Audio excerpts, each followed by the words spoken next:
Welcome to I Said What I Said. I'm Brad Wakai. That's Tyson Gentry. We are coming off a pretty spectacular PGA Championship at a time, and Scottie ran away with it. If you guys haven't watched or you're just tuning in or something, I don't know why you'd be watching this video if you're just learning about what happened at the PGA Championship. But Scottie Scheffler dominates, wins his third major. So we're going to talk about everything Scottie.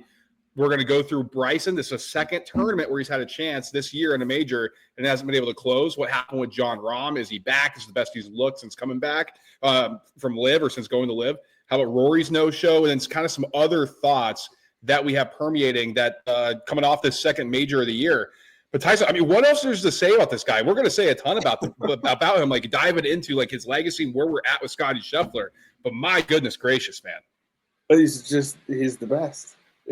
Well, first of all, oldest looking 28-year-old man ever.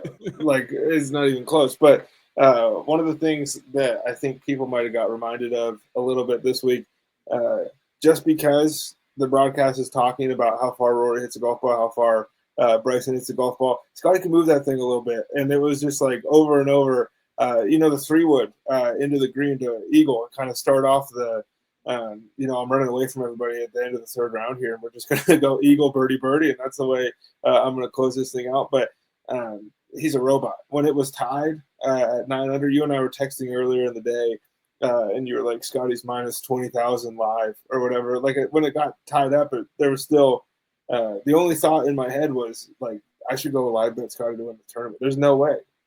I know, especially when it got tied, and then Scottie just put the pedal to the metal, man, and he dominated. And that's what we become accustomed to seeing this guy doing. And it's not just it's a little tournament here and there. The Travelers or something like that, the CJ Byron Cup or something. It's like Tiger level domination against the best fields in the world. And we're getting to the point now, Tyson, and I've said this for a while here. This is the best golfer since Tiger Woods. And I know everybody's the Rory fans and all that, the sycophants and everything. Rory, this and that. I think Rory's a great player, and he's only the 5th person to ever accomplish winning the Grand Slam, the career Grand Slam. But Scottie Scheffler at his height and at his peak is doing things we just never seen before. I'll let you kind of react to that because I want to go through some different things here. Just like the peak that we're seeing from Scottie Scheffler, it is remarkable. Yeah, after the Masters, we were talking like, where does Rory rank in the post-Tiger golf world? And it was like, well, I think he's got to be one. Like, he just did completed the career Grand Slam. It's crazy, all of this stuff. And then, Scottie just shows up and wins another tournament in between the Masters and this one, and then runs away here. Like, since World War II, to get 3 major victories and 15 career wins on tour, it's him, Jack Nicklaus, Tiger Woods. Like, that kind of stuff is just puts him in perspective how good he is at the age of 28 and how much better he can continue to get. And Brad, his putter just got like a little better at the end of 22, and then he just started killing everybody. That's the thing. He went to the Mount, and they've seen a complete domination. Tyson, so let's kind of think about this. So Scottie Scheffler turned professional in 2018. He graduated from the University of Texas in 2018. He is the same age basically as me, 28. We're both born in 96. I'm 3 months older than Scottie. He was the Korn Ferry Player of the Year in 2019. Yeah, he graduated easy by the Q School. Like, he just immediately won. So then he gets the PGA Tour in 2020. He wins the PGA Tour Rookie of the Year. Then he gets that Ryder Cup debut, right? And that was an epic thing. We're kind of just starting to learn about Scottie, and he went toe-to-toe with Rahm, and it was like, whoa, who is this guy? But here's the thing, Tyson. We think about this, like, Scottie's been doing this for so long or whatever. His first win on tour didn't come until 2022, and that was at the Waste Management. So let's think about that. Since that point, 2022, this is a 3-year window. Scottie has 15 PGA Tour wins. Scottie has 3 majors. Scottie's won the Masters twice, and he's now won the PGA Championship. We are looking at a guy who is peaking, not even quite in his peak yet. Like you said, his putter is still getting better. That was his weakness, Tyson. It is now average to above average here. The ball striking is the best we've seen since Tiger. The driving, like you said, it's not Rory, it's not Bryson prolific. He's still blasting at 320, 350 when he needs to. This is a guy now with the putter with absolutely zero weaknesses. We talked about this last year with Xander Schauffele, saying Xander might be the most complete player just because he's got the elite putting, the elite ball striking, can hit the fairway in regulations and all the tee to green metrics you want. Scottie, I think now is the most complete player, which is the scariest thing to think about when we're talking about a guy who has absolutely run roughshod over the entire golf world. Yeah, and when you mentioned the putter getting better, it's like he's been the best on the approach shots in the world, like by a pretty good amount. Like, I think if you asked a lot of guys on tour, what skill would you take from anybody else? Like Scottie Scheffler from 100 to 120 yards, it's like, all right, that's 8 feet, 10 feet coming back, and he left himself in a good spot. And then he just started making those putts. I mean, that was the way the PGA went. Saturday, we were texting on Thursday, and I literally said to you, I was like, this is starting to feel like it's going to be a Scottie walk down over the weekend. And he didn't even need the whole weekend. He walked everybody down by Saturday. In the middle of Sunday, he's up 6. He almost won this tournament by a touchdown. Like, everyone else shrinks in these moments, and he's perfect to close. And the Scottie Scheffler special, I'm going to take my bogey or my double on 18. I'm up by enough. It doesn't matter. But there was a little bit more emotion in this one than I think people thought they were going to see. And maybe part of that, Brad, is because we sit here at home and we're like, well, the PGA that's the fourth one. Like, that's how everybody looks at it, whether you have Masters, U.S. Open, or the Open as your most important or impressive major. The PGA is always the fourth one. But the guy just won $3.4 million. At worst, it's a nice box to check off your career Grand Slam list. And that's somewhere that this guy feels like he's going to get to. I mean, where's his game not traveling to? Like, any part of the world, any style of golf course, he can show up and play. Yeah, and I think this is the scary thing, right? So we talk about some guys are better suited for like the high scoring. You just get hot with a putter. You got the flat greens. You kind of show up and you win 22 under. Scottie can do that, man. Like we know that. Wins waste management, 16 under. Wins it again for the second time a year later, back to back at 19 under. He's won the Player Championship back to back, first time he ever did. Anybody's ever done that. At 17 under the first time, then 20 under the second time, which is completely ridiculous. And he goes to the Masters. Wins at 11 under. I mean, that's an impressive number. Let's turn around 8 days later. Let's go to the RBC and win 19 under. So then we go to the Memorial, Tyson, same year in June, 8 under. It's a historically hard golf course. He can win a grinder by 8. Got to grind one out. Wins by a stroke over Colin Morikawa, 8 under. Then turns around, goes to the Travelers, wins at 22 under. So this is a guy who doesn't have a weakness in his game. Like, it's a hard golf course. Some guys kind of crumble. The long rough, we kind of get in trouble there. That's not the thing for Scottie. And I think the emotional part that people are kind of talking about is like, whoa, we haven't really seen that. Scottie's firstborn kid was born last year in May. This is the first major he's won since his firstborn was born. So, and we know how much of a family guy he is, right? Like, that's a big thing about him, faith, family, Scottie Scheffler in golf. That's kind of the whole thing that we kind of talk about with Scottie. I think that had a lot to do with it. It was the family thing, the kids there, and we know that's important. He's carrying the kid with him, signing everything, and I think that keeps him grounded, Tyson. And I think he wanted to do this, and he got it done. And I think you saw how much it meant to him in that moment. Well, I was just running through, and I wasn't able to pull all of them. I probably should have done that before, but is 41 at Pinehurst. Like, I think that was what he finished last year. That's his worst finish in a major. I believe everything else is T20. Like, that's a bad week for Scott. It felt like he didn't show up at the Masters this year when he just casually took fourth, but he was never really in it. This guy is truly special. I mean, we're talking at the end of his career, like, is it hyperbole to say he could be the third best player in the history of golf? Like, the way that his trajectory, if you were projecting out, like, he's going to win a couple more Masters. He's going to win a couple of these, like, U.S. Opens when they go to Pebble or wherever else that he's shown that he can play at. I just think there's a chance this guy ends his career with like 8 or 9 of these things. I completely agree with you. I mean, this is a guy who dominated junior golf. Look up his stuff. Like, it's like folktale. It's like not even real. Like, how many junior golf tournaments he won? Guys, I think he won 52 or 54 or something like that. He lost like one. They were talking about it at the end of the broadcast. After Nance and Immelman were talking about how Jon Rahm was going to come back and beat him. Like, they don't understand. They have this guy is an ultimate competitor and unreal. That was the other thing. It's like, to start his career, he did have 54-hole leads that he gave up. He's 8 for 8 in his last 54-hole leads. Like, that sounds a little bit like somebody else. 100%. And especially, Tyson, we kind of talk about their junior golf stuff does matter. Like, golf's a mental game. Tiger Woods dominated junior golf. Tiger Woods dominated at Stanford. Tiger Woods dominated when he hit the tour. And people in their head were like, oh, God, we can't beat this guy. Scottie, everybody's playing against, he dominated at the junior level.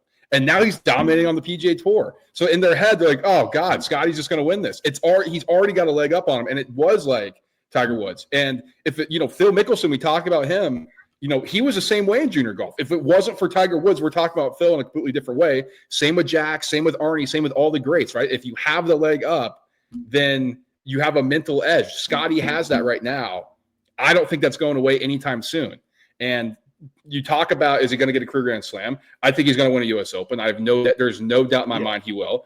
The Open is the one thing that's like, can he do that? I don't see any reason why he can't. Like, he doesn't get in trouble. He's a good enough putter now where he's a great you can win scrambler, that. brother. Like, we don't even have to talk about it because he's a machine, but he's excellent when he needs to grind out pars. So I think we are looking at something super, super special right now. He is going to go down. I'm with you. I think we're going to look back and be like, oh my God, we got to see Tiger. We're seeing Scottie Scheffler. I don't know if there's going to be two at their peak better guys until somebody else comes along maybe later. But this is historic stuff that we're watching here. Anything else you want to talk about on Scottie before we get over to Bryson? No, I don't think so. Just like to speak to your point about the mental edge he seems to have in everybody. Did you catch Schauffele before the round? I didn't. He was like, it's rinse and repeat with this guy. Like, he's gonna win this tournament. Like, he hadn't even teed off yet. He had an hour left. He was on the range. And this is a guy who won 2 majors last year, has a gold medal, is one of his ultimate competitors. Didn't have a great week. Went 3 under, grinded his way through Sunday, scored really well. And he's sitting there like, I don't know why all you guys are excited that Jon Rahm started hot. Like, it's over. And the crazy thing is too, I didn't feel like this was an A tournament for Scottie. No. Like, at no point was I like, oh, Scottie Scheffler's like playing his best, and he won by 5 strokes, Tyson. Yeah. Like, holy smokes. I mean, that is truly crazy. Bryson, this is the second major tournament, we should say, where he's in the picture and he hasn't been able to get it done on Sunday. Now, I don't want to say he can't close, right? Because he wins the U.S. Open. He was close last year. But just this is just a title. This is just a title. But this year in these 2 major championships, Tyson, yeah. What are you seeing with Bryson that it just feels like something's been off when he needs to be at the highest point of his game? What are you seeing on Sundays with him? Well, putts didn't go in, and that was a massive part of it. And he didn't start, Sunday at the Masters or Sunday at the PGA with a ton of momentum. I mean, he took the lead at the Masters and then all of a sudden gave it right back, and he was out of the picture by the time that Rory's meltdown really started happening. So he didn't put himself in a position to win that one. This one was a little bit different, Brad, but there are times, and look, I don't know anything about anything, but oh man, Bryson DeChambeau is going to hit a 3-wood here, and this is going to be crazy. And then he's 15 yards short of the green, and he's put himself in a tough spot. Now he's short-sided, and I understand that hitting driver is difficult for a guy that can just pump it that far, and you're supposed to hit an 85% driver swing. Why not just unload the 3-wood and let the ball get close? But he came out after the tournament and said the next step for him is to find a ball that flies straighter. And I get that at speeds this high and when you hit it this hard, it's hard to control where the golf ball is going. And I understand that. But this is the game you wanted to play. And it's not like, this is a problem in the sense that he didn't win the Masters. He didn't win the PGA. We're not that far removed from the last time this guy won a major. He's been in contention twice. I really think it's a matter of, like, once putts start going in for Bryson DeChambeau, he's almost a different player. Like, once the momentum gets going and he's talking to the crowd and he's fist pumping and everything, that's the guy you don't want to have to see paired with you on the final round of Sunday. That guy just hasn't gotten a chance to show up because of the putting. I thought it was interesting in his conversation with Amanda Balionis after, and he's sitting down, he's kind of going through his round and what he thinks has gone wrong. And yeah, it was interesting. He says that wind affected him on Sunday because he hits the ball high and affected him more than he thought. And a lot of it, his irons were atrocious and his wedges were awful, and that was a huge thing. And the putting he wasn't able to get bailed out by his putter, right? Like sometimes you scramble and it's like, oh, I can just find something here. Go score on a par 5 or something, and you kind of look up and you're like, oh, Bryson's 3 under for the day, and he's back in it. That didn't happen for him on Sunday. It didn't happen for him on Sunday at the Masters either. I think the ball thing is super interesting because he does hit it so hard in the spin and all that. And that is something interesting to hear him say because we know he's such a technician, all that stuff. Tyson, there's 2 guys I respect a lot that I kind of heard them talk about it, and they're super into these analytics and things like that. Rick Rungood, Greg Ducharme. Very interesting thought that they had there, where Bryson's game is to dominate off the tee, right? Like we that's Bryson DeChambeau, but he gets himself, because he hits it so far, he gets into the spots where he's not great with the clubs that he has for a second shot. Over and over, and so if he can figure that out, I think that's the next step for him. Now, obviously, I'm not telling him anything he probably doesn't know, right? Like he looks at all this stuff. It's just, how does Bryson get to that point where the driver is a weapon for him. Like if you're going to go driver wedge into major championships, like you're at a huge advantage. It's just when you're not hitting your wedges well, then you're in big trouble because then you're not able to score. So I think the next step for him is to find that kind of change, for lack of a better term, or get to that point where he can hit those effectively, whether that's the ball, whether it's a different thing with the clubs. Is he hitting it too high, kind of like what he's saying? So I'm fascinated to see where he goes from here. I do think there's a tendency to over tinker if you're super into equipment and things like that, where he's the defending champion at the US Open. Does he feel the need now? Is he putting too much pressure on himself to go into this? And I did get it done for these two and yada, yada. I'm curious to see how he rolls into Oakmont and to defend his crown. Yeah, that's a tough one. I mean, that's the other part though, is like he's hitting to these numbers, but there were multiple times where it almost felt like he was bailing out into the rough instead of like, he, whatever angles and all of that we understand, but it's harder, to hit your 110-yard shot from major championship rough than it is to hit your 130-yard shot from the fairway. And that's just, at the end of the day, that's the truth. However, he does have the game to show up to Oakmont and just, not overpower that golf course, but be able to manipulate it in a way that's going to allow him to hit the 8-iron and the 9-iron into green if he wants. He doesn't play that way. Yeah, I'm super curious to see kind of how he goes, because it feels like Bryson shows up for the majors and by the way of live, because kind of goes away into the shadows. You don't really know. Yeah, but they only play 54 holes. That's why him and Rahm, they both collapse because they only play 54. Well, that was going to be my thing leading in the Rahm, because it was nice to see him up there. It was nice to see him have a good tournament. The way he fell apart on the back nine, Tyson. Wow. I mean, so there was two tails that I thought to the Rahmbo thing where, you kind of watched him this entire tournament. I was like, man, Rahm seems to be like kind of enjoying himself a little bit. Like he seems a little bit looser. Yeah. Light. Like, who is this guy? Like, is he enjoying himself? Because I felt like when he went to live and he came back for these majors, I don't know if he was putting too much pressure on himself. He's like, I got to prove. Like, whoa, everything just felt like super tight for Jon Rahm. And it was all of a sudden, this guy looks loose. He looks free. So I don't know if he looked up at the scoreboard and saw Scottie, like, Scottie's kind of cranking the screws up a little bit. I got to do it as well. Then he hits one in the water, and it just kind of, he's like, oh, now I lost type of thing. He's like, screw it. Like, whatever happens, happens. And at that moment, you're kind of get unlocked in. But let's kind of break the Jon Rahm thing down, because I think a lot of people are going to say, well, now he's playing great. And he's got a U.S. Open. He's going into Oakmont. Is Rahmbo back? I'm hesitant to say that he is that, because he's got to go back to live, Tyson. It's a completely different game. Yeah, it is. And I'm mostly poking fun at the 54-hole thing, because there have been guys from the Live Tour to show up and win majors. Granted, like one of them was Brooks Koepka, and I don't watch much Live golf, but I'm sure he doesn't care about those regular season events either, and he's just ready to show up for the major. So, take that with a grain of salt.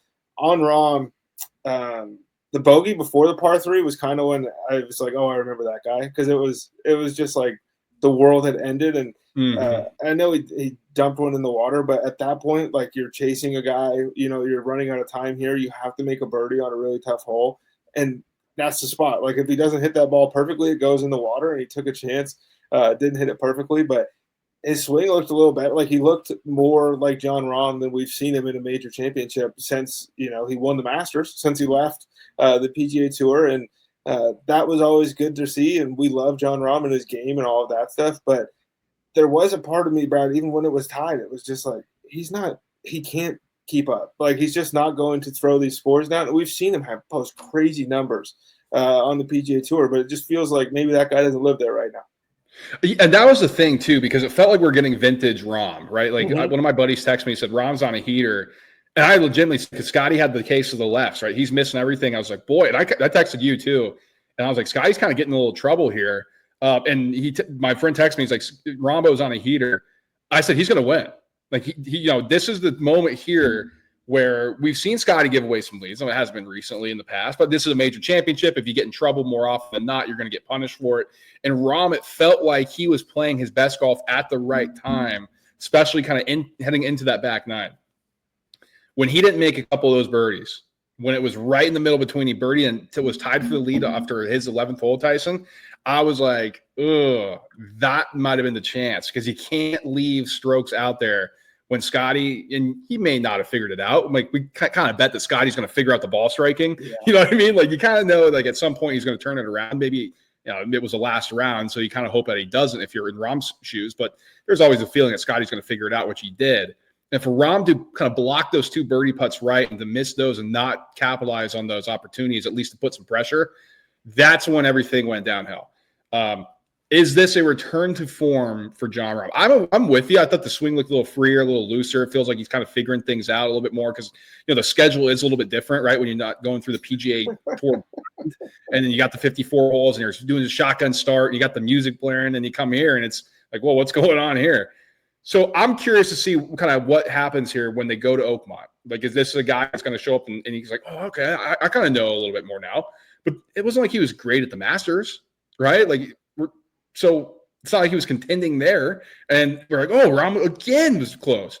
It was like, oh, yeah, Jon Rahm, we remember him. Whoa, what's going on? So that's what I'm curious to see if that's actually going to continue going forward, because I would not be surprised if this is kind of just one of those blips where, oh, Rahm, yeah, that's right. He is one of the best golfers in the world. It's just like he's not able to play this style of golf, for lack of a better term.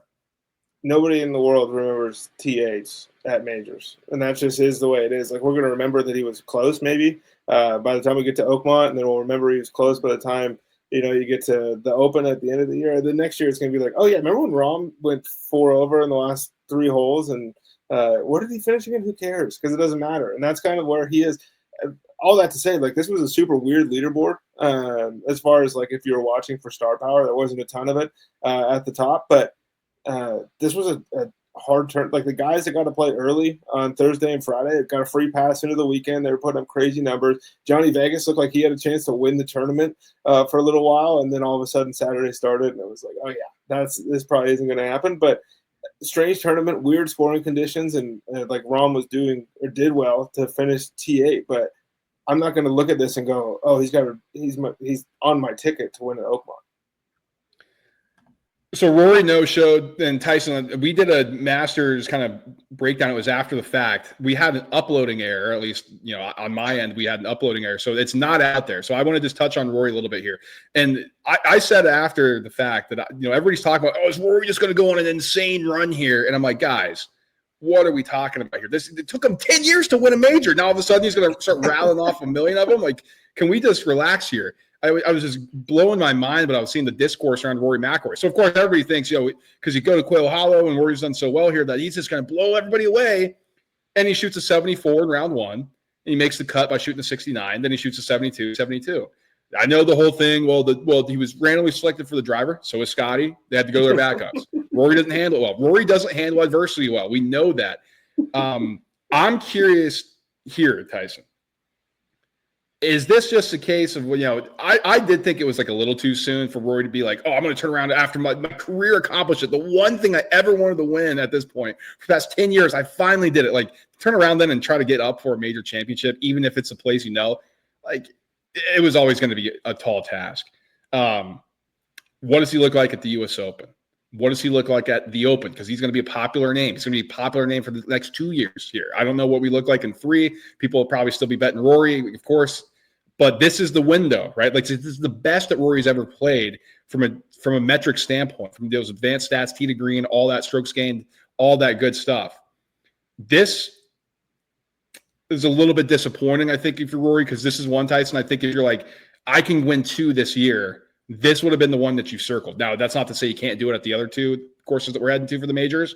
But I think for him to go T47 in this fashion where he looked completely lost, I think that was a little disappointing.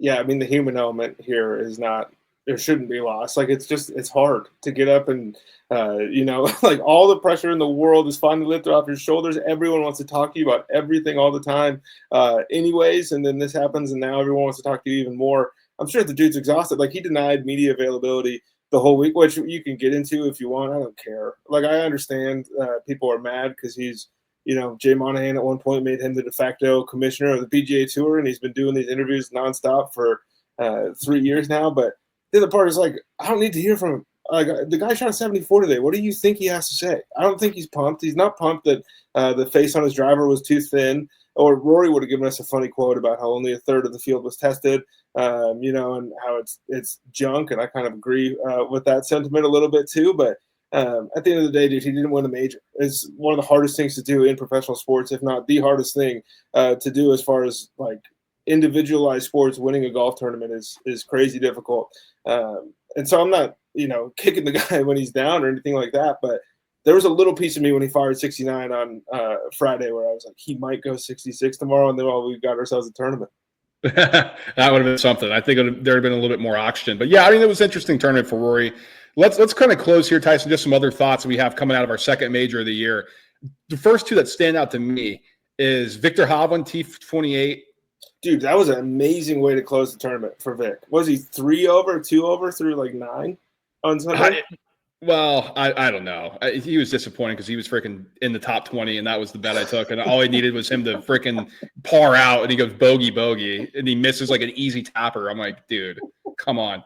But the Hovland thing, man, great call for Tyson. Is the bloom starting to come off? Like, I'm wondering that. That's like my first thought here with Victor Hovland. Now, that's not to say he can't go and win at the Open or something where some of these courses are maybe a little bit more suited for him.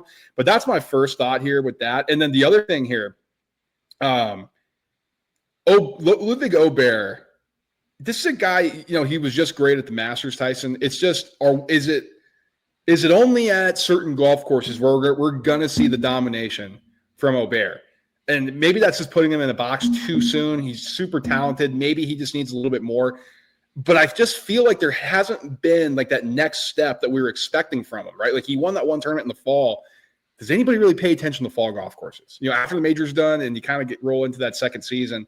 I don't know. Maybe I'm being a little too harsh on it, but he just has not done a ton outside of the Ryder Cup, really. That's going to blow me away in a couple finishes at the Masters. Yeah, I think that's fair. It does feel like, when the course suits him, he can beat anybody, and when it doesn't, he's still an excellent player, but it just doesn't feel like he's ready to contend right now. Brad, does Davis Riley win a major in his career? I don't think so. 28. Yeah, so is Scottie. So is Colin-ish, Xander-ish. Oh, you're dunking on Rory all the time, and then we're getting going like. Well, Rory, yeah, I mean, Rory could win another one. Who knows? How about your boy Joaquin Niemann go T8? Yes, that was a quiet this T8. Is huge. This is his best finish at a major tournament. This is a guy. He's the best player on the Live Tour, or at least in their season. It's hard to say because when we see them all line up against PGA Tour players, Joaquin Niemann isn't the best player from Live. But this is a guy who has all the talent in the world, and he had to grind, his way through that as well. Keegan Bradley was awesome. Like it's anytime he's a T10, and then Adam Scott, dude, like this guy's played 100 majors in a row, and he just shows up and collects a nice little check, and gets to compete a little bit and goes, oh, it's amazing. My boy Bo Hossler going 68 to get up to a T20. Shout out to Bo Hossler, but that was a great story. Alex Noren was really cool this week. Missing all that time and apparently coaching his daughter's sports team and all that stuff, and I got busy on Sunday. I'm in the final group at the PGA. That's not bad. That is Michael not too Block? shabby. Yeah, people are pissed. People are done with the blocky thing. Maybe I don't know. I'm not going to touch on that. I don't have a opinion either way. Me running through some things here, Tyson. Just people who missed the cut. Jordan Spieth, that was a notable one. I have no clue what's going to going on with him. Shane Lowry, I thought made another ass of himself. I've never been a Lowry guy. That was tough. That was. I mean, dude, like I get it. You work your whole life to be able to work the golf ball and all this stuff, and then you hit it into a divot, and you can't lift it, clean it, replace it, all that stuff, and it can ruin a round. But the other part is like, brother, what do you think we're doing? Like, just complete the swing. First of all, the one that he started hitting the ground and like he's flipping off the camera after he misses the putt and everything. It's like it just wasn't a great swing. Yeah, it was. I mean, he just seems like such a phony to me. I don't know him at all. I mean, the whole thing. I'm just not a Shane Lowry guy. Aubert, like I said, missed the cut. Justin Thomas was a disappointing missed cut there. He was a popular name coming in. That did not play well. Patrick Reed, kind of shows up for majors at times. This was not one of them. Ricky, another miscut. Kind of wonder what's going on there. The rest of the way, Zalatoris, Sung Jae, it kind of feels like we may have kind of passed it up on Sung Jae. And the last one that I really noticed here, Tyson, was Patrick Cantlay, another just no-show in a major. And it's starting to get to the point now, again, what are we doing here with this guy? Nothing. letting somebody else watch him on the TV, letting somebody else bet him. Tyrrell Hatton was horrible to close the tournament. Max Homa was horrible to close the tournament. Like, both those guys were guys that were had a shot to at least be involved in the action somewhat, and I think they both closed like 76, 77 or something like that. It just wasn't great. It was not. All right. Any closing thoughts you want to get, or we get out of here? I think that we're having a similar, Scottie Scheffler discussion after he wins like 3 more, events on tour, finishes a couple more T5s in majors, and then probably wins the Tour Championship. I will see what happens on that front. I would not be surprised. Can he beat Rory, though, for Player of the Year? Rory's got the players. Rory's got the Grand Slam, yada, yada.